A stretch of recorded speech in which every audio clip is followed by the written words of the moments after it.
Good morning. Walking in the morning. Today is Friday. Happy weekend everyone. Tsaka medyo makulimlim pa rin ang panahon dito sa amin sa Ibojaya. Ayan. Ang babaw ng tubig, low tide. O ayan yung tubig ngayon, mababaw siya.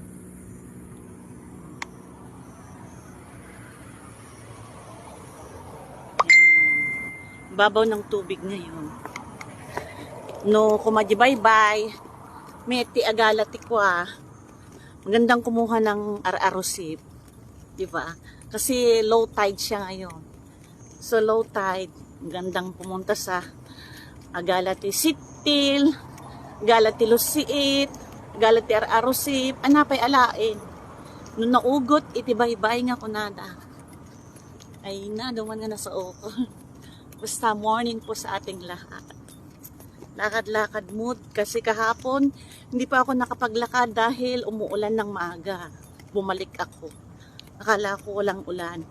Paglabas ko nag-drive ako, may ulan pala. So ngayon makulimlim pa rin. Tignan natin baka mamaya ibuhos niya ulit.